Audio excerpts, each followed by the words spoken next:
estão vendo aí esse imbróglio em torno da prisão do Daniel Silveira. Ontem ele falou, vou dormir lá, amanhã está tudo bem. Quero ver se vai bancar o plenário da Câmara. O que vai acontecer agora, na opinião de vocês? Começando pelo Cris Marona. Vai lá, Cris. Bom, a Câmara dos Deputados ela tem que se manifestar sobre essa ordem de prisão, porque é isso que diz a Constituição, né? O ministro Alexandre de Moraes, com base no inquérito das fake news, que é um inquérito que tem muitos problemas, né, que foi criado com base numa interpretação extensiva a respeito do regimento interno do Supremo Tribunal Federal, que fala que a própria Corte pode instaurar uma investigação quando o crime acontece nas suas dependências.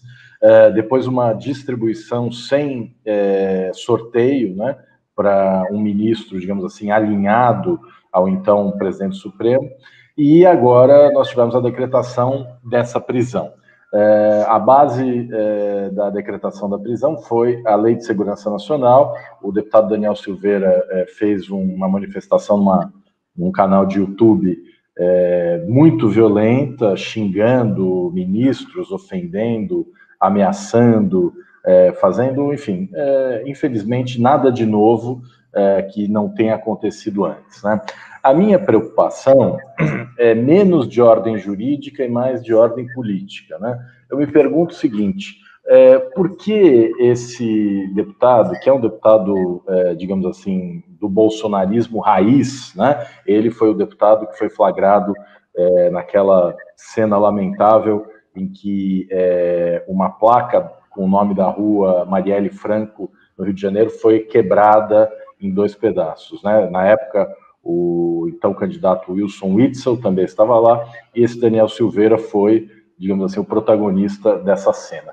O que a gente tem que perguntar é o seguinte, por que nesse momento, quando nós temos 240 mil mortes pela Covid, o ministro da Saúde, Pazuello, pressionado pelo Supremo Tribunal Federal, não temos vacina, falta o auxílio emergencial, agora um novo decreto de armas flexibilizando o acesso a armas de fogo, a situação realmente não é, digamos assim, fácil de entender.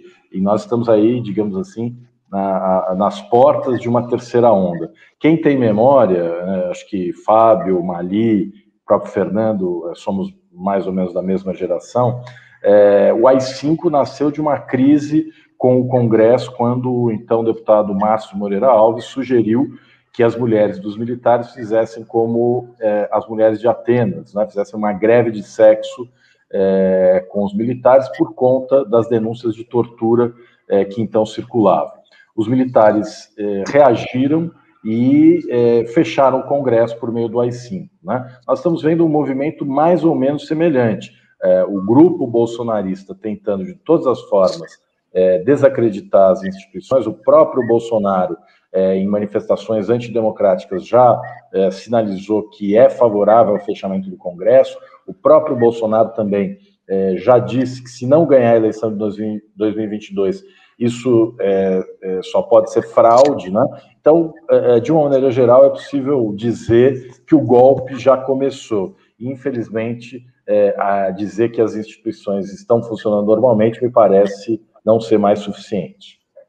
Gravíssima essa análise. E, olha, Cristiano é um cara ponderado, hein? As opiniões dele são sempre ponderadas. Deixa eu ouvir o Fernando deu aqui, porque estou assustado, viu, Fernando? Estou falando isso desde manhã aqui. Acho que é bom deixar a mala pronta, porque exílio, banimento, tortura, essa coisa toda, está no nosso horizonte. Vocês não brinquem com isso, não, porque é exatamente o que está pintando aí no futuro, não é isso, Fernando?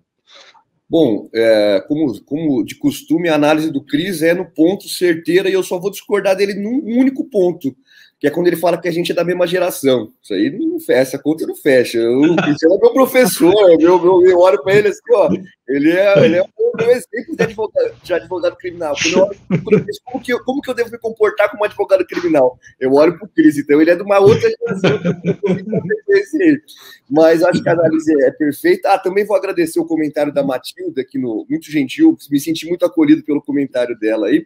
Mas a análise do Cris, do ponto de vista político, acho que ele já deu a letra do tema. Agora, juridicamente, me preocupa muito que, num inquérito aberto de ofício pelo STF, seja proferida uma decisão também de ofício, né, de flagrante. Eu só vi 2 decisões, só vi 2 mandados de prisão em flagrante na minha vida. Delcídio Amaral e agora contra esse deputado.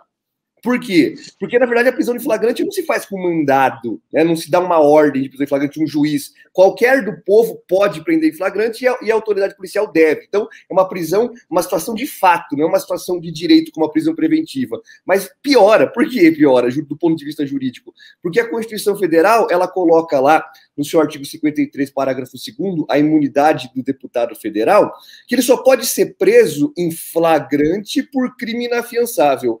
Aí, no caso, não teve nem flagrante e nem crime inafiançável, né? Então, do ponto de vista jurídico, eu acho que essa é uma decisão teratológica, né? E ainda veio acompanhada de uma decisão, de uma ordem para retirar, para o YouTube bloquear o vídeo, né? Uma ordem de ofício também, sem pedido, direto de um ministro único do Supremo Tribunal Federal. Enfim, né? Acho, do ponto de vista jurídico, uma decisão péssima, né, teratológica mesmo. E isso implica diretamente na questão política. Por quê? Porque agora, né, a Câmara, qual que é o procedimento constitucional? Em 24 horas, a Câmara deve decidir sobre se essa prisão vai ser mantida ou não, se vai ser revogada. E acredito eu, né, claro que aí passa a ser um jogo político, mas do ponto de vista constitucional, essa prisão tende a ser revogada. E aí vai se colocar uma situação conflituosa, né, muito complicada entre esse grupo fascista, evidentemente, né, não estamos aqui discutindo a gravidade do vídeo, que evidentemente é um atentado contra o Estado de Direito, um atentado contra a democracia, mas você, diante de todas essas circunstâncias jurídicas, proferir uma decisão contrária à Constituição, você pode estar dando força a um movimento que pode ter sido orquestrado.